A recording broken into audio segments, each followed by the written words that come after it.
Write this date down, March 23rd, 2025. Banks are starting to change the rules on how you send money. Now, why are they doing this? Let me show you. $3,500 was gone right then and there. I sent out $7,000. You're gonna go to Zelle. Text message from Bank of America asking me if I was trying to transfer $3,500. Now, some people were actually going to get some money back from a lawsuit from Zelle, but you won't believe what stopped that from happening. The Trump administration dropped a lawsuit going after some of the nation's largest banks over their peer-to-peer payments network, Zelle. In this video, I'm going to explain why banks like Wells Fargo, Bank of America, and even Chase Bank are starting to make major changes on how you send money. Also, if you make it to the end, let me know in the comment section below. Let's get started. It looks like Chase Bank will be the first bank to get the ball rolling on their changes with the Zelle platform, and the date is going to be March 23rd, 2025.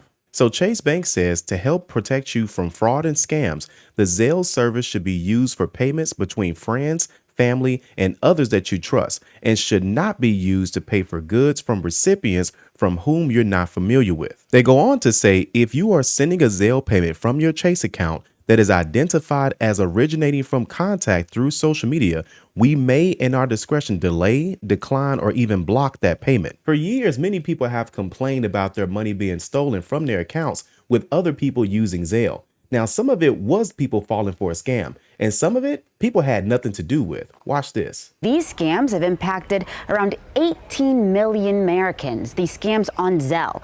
They and the woman I spoke with say big banks need to do more to protect people. The crooks are, they're very smart. Last October, she says she got a call from a number that came up on caller ID as Bank of America. And said, well, did you authorize the $50 for gas? I said, no.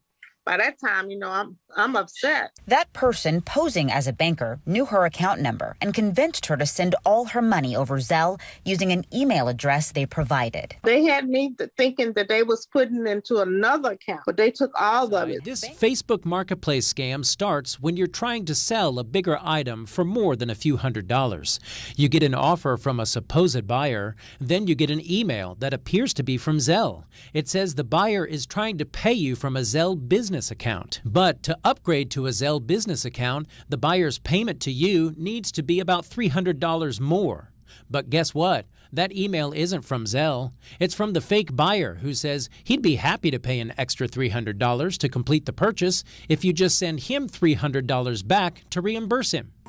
In reality, the scammer is tricking you into paying them for an upgrade that doesn't exist. Real quick, be sure to download our free ebook today. All you gotta do is scan this QR code right here or click the link in the description below. Now back to the video. Holy smokes, no way. This person told me that someone was trying to scam me. So this is happening to many people. It appeared as though it was a text message from Bank of America asking me if I was trying to transfer $3,500. I said no.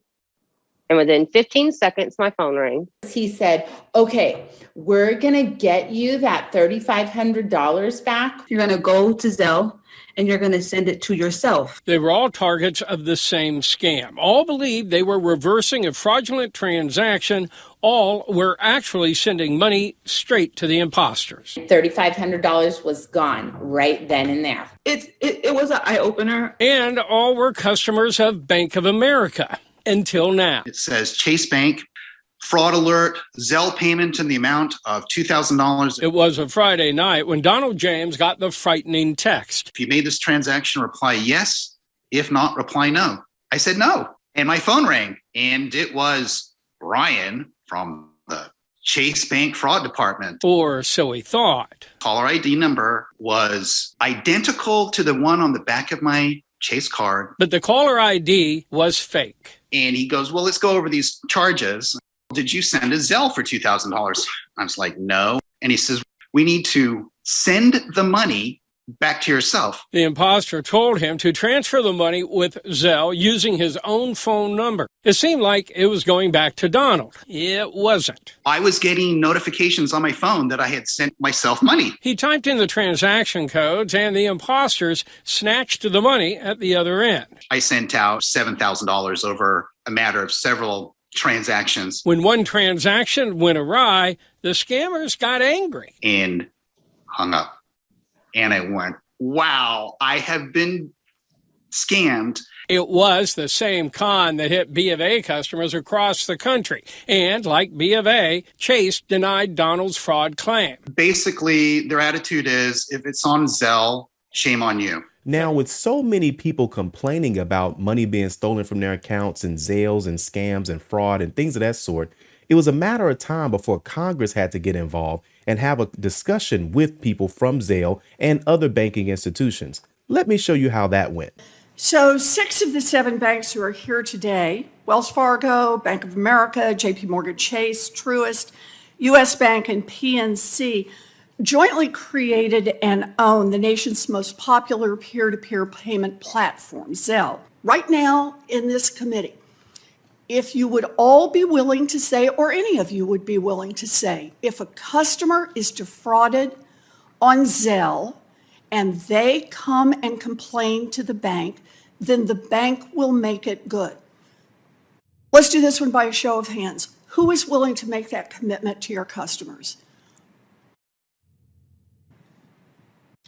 As you can see for yourself, representatives from Zelle and all these other banking institutions didn't want to change anything. They didn't want to refund anything. And at that point, you already know who was going to step in. The Consumer Financial Protection Bureau. Check this out. Platform Zelle and 3 of the nation's largest banks have been sued by the federal government over alleged widespread fraud payments through Zelle. The Consumer Financial Protection Bureau claims in its lawsuit that Americans have lost hundreds of millions of dollars because the app doesn't protect them.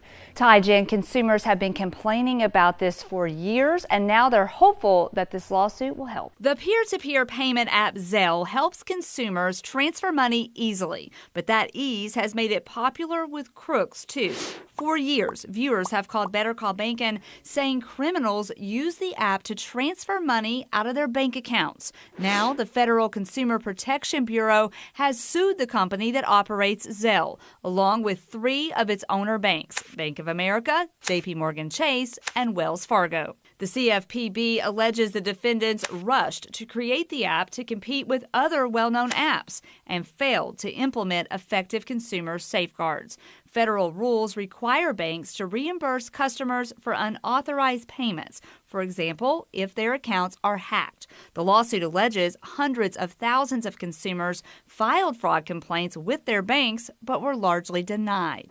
Zelle is publicly fighting back on its website, calling the lawsuit a, quote, meritless attack that will make it harder for 143 million consumers and small businesses who use the platform. Zelle issued a statement that says, in part, the CFPB's attacks on Zelle are legally and factually flawed, and the timing of this lawsuit appears to be driven by political factors unrelated to Zelle.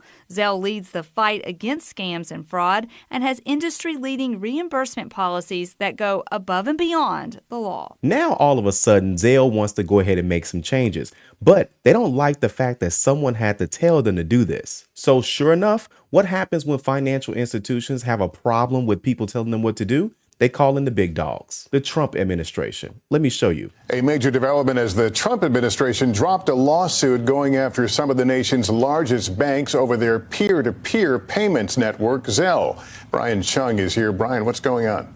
Lester, the original lawsuit from the Consumer Financial Protection Bureau alleged that JP Morgan Chase, Wells Fargo, and Bank of America didn't take meaningful action against fraud that cost customers $870 million on Zelle, which the banks co-own, an allegation the banks had denied. But today, the CFPB abruptly dropped that suit without explanation. In a statement, Zelle welcomed the decision to drop the lawsuit, which it said was legally and factually flawed.